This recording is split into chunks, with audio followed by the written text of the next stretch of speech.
Hi, everybody. Al Bernstein here with another one of my quick hits. This one, yet another of our year-ending quick hits videos in which I kind of take a look back at the year. But in this one, I'm going to look back at the year 2015, but also look beyond into 2016 and talk a little bit about where boxing has been this year and some of the things that we think we can look forward to, especially how the sport will proceed in terms of its overall effectiveness in being a major sport. Now, 2015 produced, in my opinion, a product in the ring that was almost as good as the year 2013, which I deemed boxing's best year in 25 years. But that's just a product in the ring. I'm not suggesting that 2015 had the same impact as 2013, and I'll explain that as we go on in this video. But first, let's deal with the product that boxing put out in 2015, and we'll start with the list of top fights that are nominated as the best fight of the year by the Boxing Writers Association for 2015 when they hand out their awards in several months. Let's look at And these fights have something in common that will explain my later conversation about the state of boxing. First, let's take a look at a cruiserweight fight. All cruiserweight fights, almost all cruiserweight fights are good.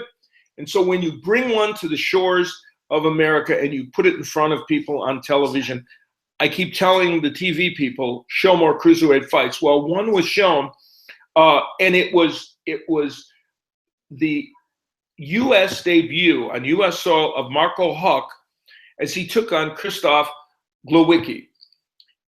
It turned out to be not a good debut for Marco Huck. It was a wildly exciting fight. Glowicki ate an underdog in this fight, but a very, very good cruiserweight fighter would, in a wild affair, stop Marco Huck and create one of the most exciting fights of the year. It was a wild affair. Then we look at the second fight on the list of the Boxing Writers Association. An undercard fight. On the undercard of the Canelo Alvarez and Miguel Cotto card. Most people thought this would turn into a good fight, and it turned into more than a good fight. Francisco Vargas defending or looking for a title against Takeshi Miura. It was wild. Miura hurt early and looking for all the world like he would be out. But being the battler that he is, and everyone knows what a wonderful fighter he is, or boxing fans do anyway that know him, he came back in this fight and he made it into a pitched battle, one that kind of defied description. It ultimately would be a decision for Vargas. Chances of a rematch are very, very good. The third fight on their list, with a couple of more familiar, very familiar characters to fights of the year candidates, especially Ruslan Provodnikov. He took on Lucas Matisse mid-year in what everyone knew would be a pitched battle. And it was exactly that. They stood in the center of the ring, traded major shots. It was very, very exciting. Lucas Matisse would end up winning the decision in this fight, but it was yet another fight of the year candidate for Ruslan Provodnikov to be in. And like the two that I mentioned before you, though, not major marquee fight. You know, both those men looking to kind of gain their footing in boxing, even though they were better known fighters. Now we look at the next one on the Boxing Writers list, and this one truly came as a surprise, as a fight of the year candidate. It was thought of as simply Andre Fonfara having kind of a tune-up fight before he could get a hold of Adonis Stevenson again for a rematch or somebody else. Nathan Cleverly, the very good British fighter, who had not performed as well as he would have liked in recent time, coming across the pond, and Fonfara was the favorite in the fight. Cleverly and he had a wild brawl. it was a very different fight than anyone expected. Fanfara was tested to the max. His nose was busted up. It was simply a wild affair, and Fanfara would get the win. So this fight, not thought of when it happened as a potential fight of the year candidate, turned into just that.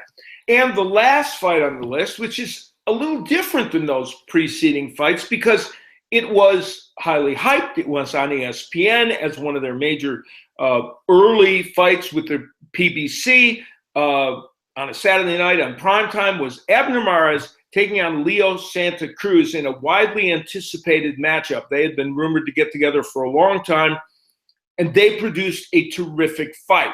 That fight got a lot of attention.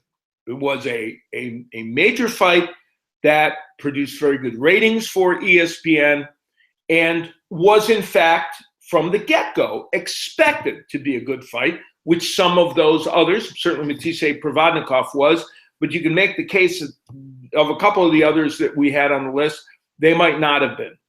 So those are the 5 fights that the Boxing Writers Association listed as nominees for the top 5 fights in 2015. Very good fights, terrific fights. But here's the most important thing about the product of boxing. I'm now going to put my glasses on so I can read, and I'm going to read you a bunch of other fights that have happened to remind you in 2015. And I want you to think about all of this body of work plus the 5 fights that I mentioned. How about Canelo Alvarez versus Kirkland? Wild fight for several rounds. How about Sergey Kovalev against Pascal? Okay, terrific fight. How about Roman Gonzalez against Brian Valoria? A fight in which Roman Gonzalez helped stamp himself as one of the top fighters in the world. Keith Thurman taking on Robert Guerrero early in the year. That was a war. Danny Garcia and Lamont Peterson in a very close, hotly contested matchup with a controversial decision. Remember Omar Figueroa, who's like a rock'em sock'em robot guy who just keeps punching and taking punches. How about him against Ricky Burns early in the year? That was a war. Recently, just a few weeks ago, Nonito Donaire taking on Cesar Juarez, a fight that some thought was just supposed to be a win for Donaire to get a title. Instead, it ends up being a wild affair in which Nonito Donaire had to fight for survival in that fight. How about Lucian Bute versus James DeGale, a fight we had on Showtime?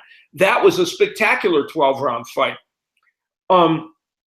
We also had Jose Pedraza against Edner Cherry, a very controversial fight in which Pedraza got the win, and many, including me, thought Edner Cherry should win. That was a terrific fight to watch. Anthony Joshua just fought Dillian White in what was a scintillating heavyweight matchup, in which Joshua was severely tested and scored a crushing knockout of Dillian White. Early on, we had on Showtime Julio Cesar Chavez Jr. against Marcos Reyes. Now, Chavez won that fight and won it by a reasonable margin, but every round was interesting and exciting, and Reyes hit him with all kinds of punches. Lamont Peterson, more recently, after the Garcia fight, came back in the ring against Felix Diaz. Nobody expected this to be a fight. It was a war. And Peterson, I believe, won a majority decision. It was as close as the fight could possibly be.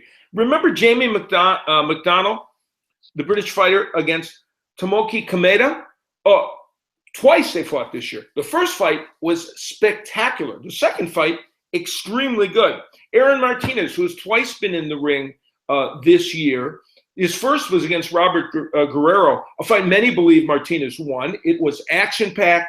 He ended up losing a decision, but he came back in another very good fight to upset Devin Alexander, a former world champion. How about Amir Khan versus Chris Algieri? Also a terrific fight. Now, there are at least 10 more that I could tell you because I went down the list. Some more obscure. I probably missed a couple along the way. Here's the point. I just went through this litany of fights. Every single one of the ones I mentioned were good. Some were great. Here's the thing, however, for the sport of boxing. When I list all those fights to you, and most of you watching this are probably, you know, I'm going to say hardcore, or at least certainly very interested boxing fans, you probably forgot some of those. You probably didn't see some of those. Every one of those was on television somewhere, on some network in the U.S. or abroad, and also in the U.S. And some of you watching abroad, maybe you couldn't see some of the ones in the United States, just like maybe everybody didn't see some of the fights in Great Britain. But the fact of the matter is they were available in many markets. And here's where boxing is facing a conundrum. In the year 2015, and this is my comments are directed more to the United States than they are to other parts of the world. And let me say, especially to the UK, where I believe boxing is reaching a huge peak. I mean, I think boxing in the UK, in my mind, is doing most things right. I mean, you know, the great matches are being made. The quality of the fighters in the UK, maybe at the highest level it's been in, I don't know, 20 or 30 years, or certainly in terms of the number of fighters who are in the mix on a worldwide stage. And I believe, and I may be wrong because I'm not there, the coverage of boxing has kind of started to match the level of the sport. And it's always gotten better coverage in the UK. But even in my journeys over there to announce, there have been times when I've thought maybe matches didn't quite get the coverage they deserve, but I could see it continuing or escalating, and we certainly have seen it now. The United States, however, we have all these fights. The Premier Boxing Champion experiment has produced about 40 televised fights this year. Showtime continues to televise fights. HBO continues to televise fights. In addition to the premier boxing outlets like ESPN, CBS, NBC, now Fox, Bounce Network, Spike, True TV was added by Top Rank as a place. In fact, that's where the Donaire fight aired. So all of these fights, something like, I'm going to say there's been well over 70 or 80, 70 boxing cards on television that can reach people nationally in the United States this year. More boxing accessible to more people than we've seen in years and years and years. And as I demonstrated in the list I read, quality boxing matches, exciting boxing matches. But, and here is the big but,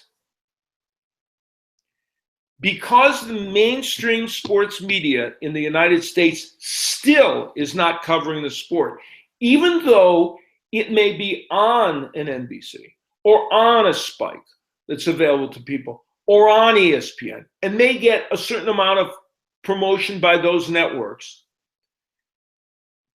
fans still aren't really aware. There are so many boxing cards, they're not aware of how to find them.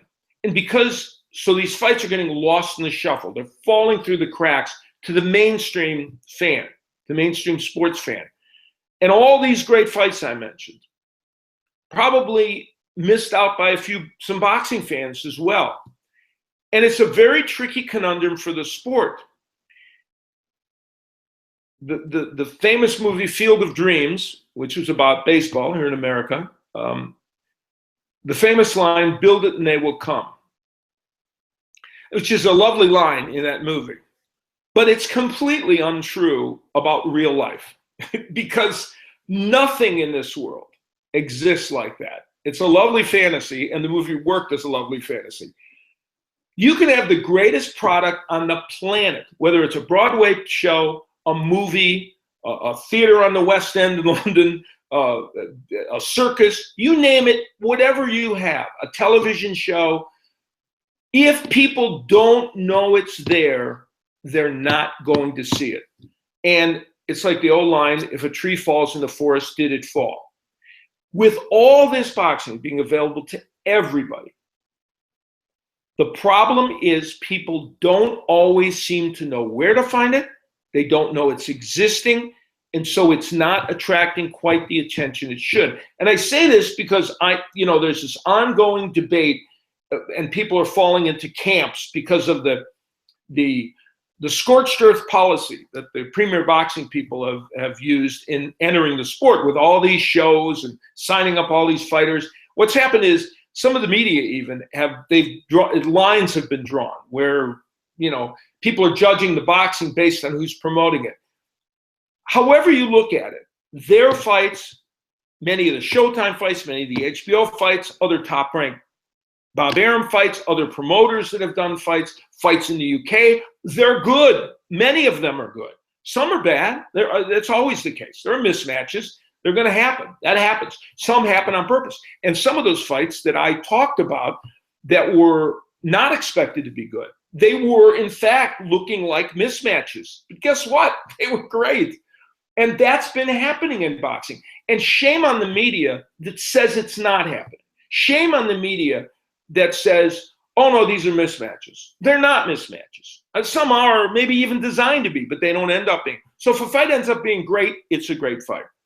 And the point of all of this is moving forward into 2016, we know that the Premier Boxing Experiment's going to last at least this one more year. They had a lot of money. They've spent a lot of money. They're going to put on a ton of shows.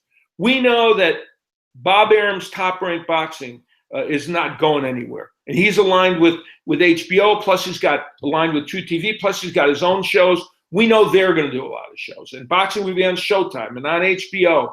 And we know that in the UK it's going to, and a lot of those fights coming to the United States, just as they're being shown here, just as we're showing the Billy Joe Saunders and Andy Lee fight on Showtime, and Tyson Fury's win over Vladimir Klitschko was shown on HBO here in the United States. So it's a small world. Fights are being seen. The biggest challenge to boxing in this coming year, excuse me, is going to be to tell the world about its sport. Find a way to crack through that glass ceiling of media coverage. Because if people don't know these fights exist, the sport will not be able to shine as much as its actual product is shining. The boxers themselves, they're doing the job. Even in the fights where somebody's not supposed to win, or we're not sure they can win, or they're a stepping stone, they're stepping up. God bless them for doing that. The sport itself, and this is addressed to everybody in the sport of boxing, promoters, networks, managers, PR people, everybody, they've got to find a way to break that glass ceiling so that the media will let people know about these matches. Now, I'm not saying they're not trying to do it, but they have to find a way. That's my mantra for 2016. I'm going to try and do my part as a person who has something of a platform. And as you all know, I'm one of those people that talks about all boxing because I think that's the right way to do it. And I view boxing through what I hope is a fair prism of a fight is a fight is a fight. And a boxing match is a boxing match. And boxers need to be respected, and boxing matches need to be respected. And so there's a good fight. I want to tell the world. And I think we all have to kind of adopt that philosophy. And boxing, the people that run it, have got to make a concerted effort to get that message out there. So that's boxing in 2015 and beyond in terms of the way I view how the sport is proceeding.